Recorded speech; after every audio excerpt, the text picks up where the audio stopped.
Bismillahirrahmanirrahim. Assalamu alaikum, gentlemen. My name is Zahid, and in this video lesson I'm going to teach you how to write a comparative paragraph. But before teaching you comparative paragraph, I want to give you an activity. Now what you're supposed to do, I'm going to show you some video clips, and what you are going to do, that you have to take a piece of paper and pen, and you have to write the comparative adjectives that have been used in these video clips. Are you ready for watching these clips?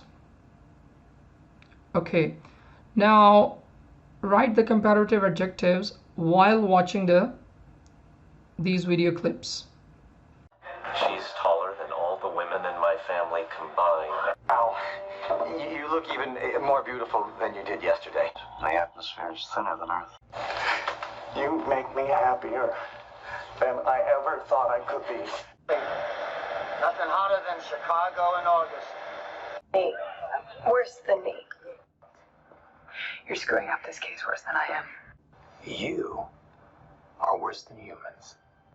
She's a lot younger than I am. Instead, I'm a fellow working for people years younger than me. Better. We will make you better than better. And, Mary, this is better than the van. It's got Anyway, oh, so where's better than this then? if she's stronger than you, you don't. It's not that they're faster or stronger than other fish. I'm stronger than that now. Stronger than ever. We are stronger than ever. More interesting than evens versus odds. Lesson. Continue. Forgive me, but I think you'll find my story is more interesting. Okay, gentlemen, can you tell me what comparative adjectives have been used in these video clips? I tell you.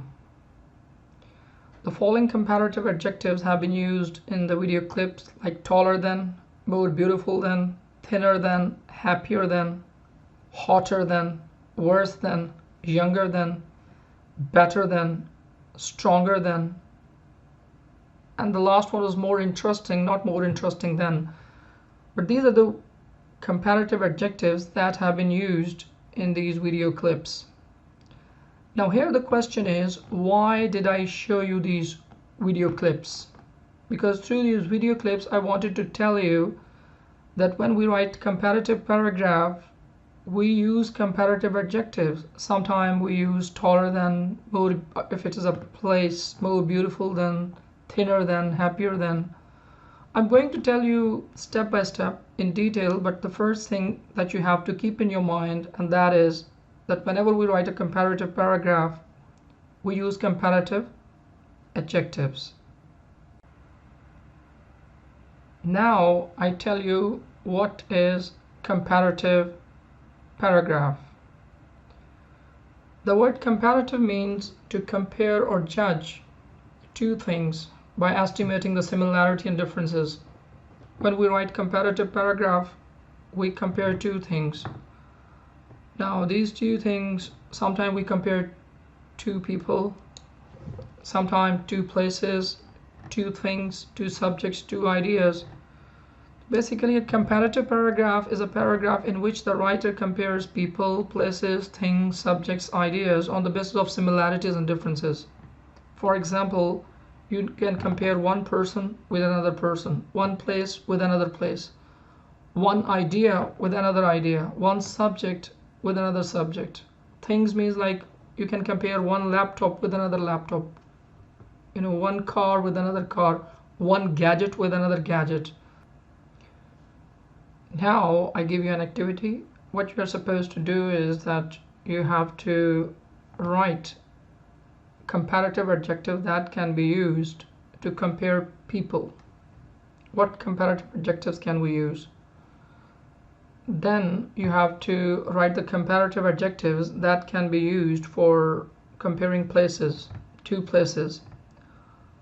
And the third activity is that you have to write comparative adjectives that can be used for comparing things.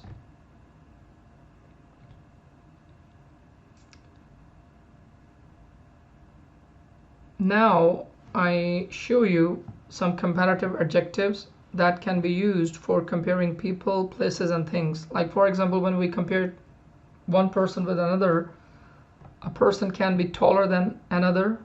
You can see here, more beautiful than, more handsome than, prettier than. Now, one thing I want to tell you, that you have to look at the context, in which context you are using these words. For example, the word prettier than. Now, when you use the word pretty, you can use the word pretty with a girl. For the boy or for the man, you can use the word handsome.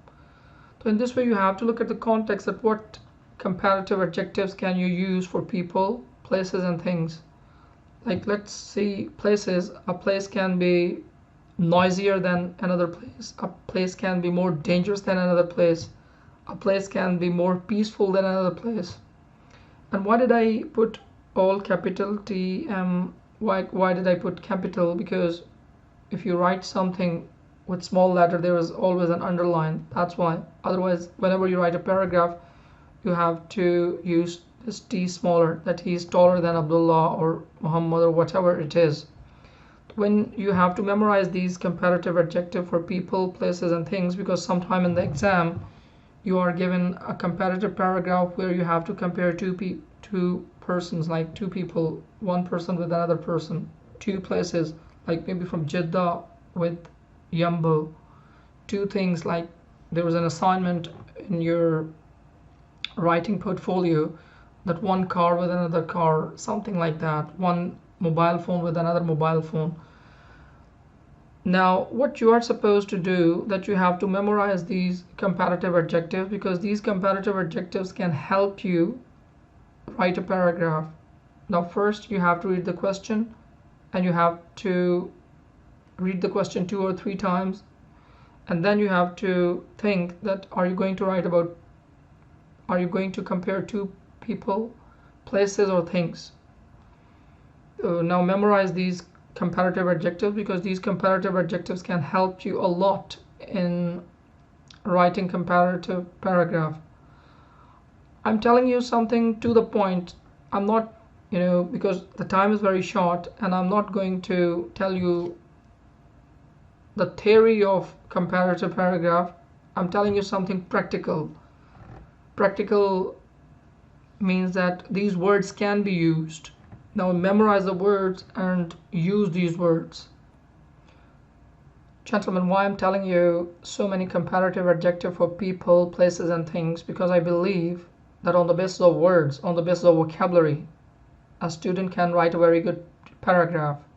So if you want to write a good comparative paragraph, you need to memorize these words. And also you need to know in which context or how can you use these words. You need to practice. You should write one paragraph in which you compare one person with another, and then show it to your teacher. Then write another paragraph in which you compare one place with another place. Then after writing the paragraph, you can give this paragraph to your teacher, and he will mark and he will give you his feedback. And the same is the case with things. You can compare two things. You can compare one mobile phone with another, write a paragraph, and get feedback from your teacher. Now I tell you one more important feature which can help you in writing a comparative paragraph. Venn diagram is often used to write comparative paragraph, and you can make Venn diagram like this. Like for example, when you are comparing people, or when you are comparing two places, the similarities in both places you can write it here, and the differences you can write it here, and after that you can write a very good paragraph. The Venn diagram is a very effective tool that can be used to write a comparative paragraph. Whenever we write any paragraph, we use signal words. Signal words are very, very important in writing paragraphs. When you write comparative paragraph, these signal words you can use. On the basis of similarities, you can use these words: alike, both, same, similar, like, in common, also. similarly, in comparison, as well as if the things on the basis of similarities you can use these words, and on the basis of difference you can use these words, like this thing is different from the other, differs, not alike, difference. On the other hand, however, although, even though, these are the signal words that can be used. These signal words, again I'm telling you, these signal words can be used on the basis of similarities, and these signal words if you find differences. Now I'm giving you the first activity. In the first activity, what you are going to do, that look at this picture. Now basically you have to write a comparative paragraph regarding apples and oranges, that how are they alike and how do they differ. Now it's already, I'm giving you clues, like how are they alike. Both are fruits, apple and oranges, fruits. Both are round, both have seeds in them, grow on trees, sweet, nutritious, get juice from them. Now, and differ, how are they different? Like the color of oranges are different than apple. So you can see here. Now what you are going to do, on the basis of this, you write a comparative paragraph and get feedback from your teacher. Now I'm giving you second activity, in which you have to compare basketball and football. I have already given you some points, like both are team sports. Official games are played indoor.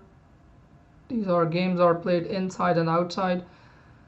Already there are so many sentences for basketball and football. What you are supposed to do is that you have to change these sentences in the form of paragraph and get feedback from your teacher.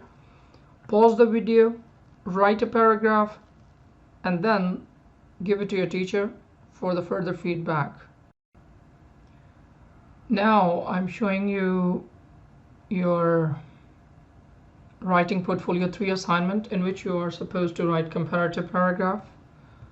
Here the example paragraph is also given. You can read this paragraph. Here you have given some topics. In this portfolio you are going to write a comparative paragraph. Compare and contrast one of the following topics. Now compare Saudi culture to another culture that you know. Which one you prefer, learning in the classroom or learning online? And then there is another assignment, write a short product recommendation report based on the comparative features of Toyota Corolla and Camry. Gentlemen, in your writing portfolio there are different topics. The one topic is, which one do you prefer, learning online or learning in the classroom? Now here I have given you some points. Pros and cons means advantages and disadvantages of learning online. Now what are the advantages? That when you learn online, there's a flexible schedule. You can study anytime, anywhere. You can log in from anywhere. No cost of transportation. Potentially lower cost, faster completion. Disadvantages are there are no face-to-face interaction. Not all majors are available. Increased personal responsibility, definitely. Requires self-direction. Students feel isolated without classmates. These are the advantages these are advantages, and these are disadvantages. Now I show you pros and cons of learning in classroom. In classroom, what are the advantages? Pros: you have networking opportunities, for example getting to know the school culture and attending the school activities. You can raise queries within the moment. Cons are fixed schedule. You can't study anytime, anywhere. Expensive, extra cost with transportation, food, or even accommodation. Now pause the video. Now you have to decide which one do you prefer. I have already given you some clues here, some points here and some points here. Now you have to decide which one do you prefer? Write a paragraph and give it to your teacher for the feedback. I hope you hear. Oh yeah, there is also another one. Comparative features of Toyota Corolla and Camry. Both have 5 seats, smaller than, bigger than, cheaper, expensive. You can use cheaper, cheap, expensive, cheaper. You can use the word cheaper, more expensive. The Camry is available with Apple CarPlay. Toyota Corolla is not available with Apple CarPlay. Base model 4-cylinder. Interior is beautiful, beautiful. Now you can also write this, pause and write this paragraph and give it to your teacher. And that's all on my part. I've done. I hope you like this video. If you like it, you can share it with your classmates and do the activities which I have included in this video lesson. Thank you very much.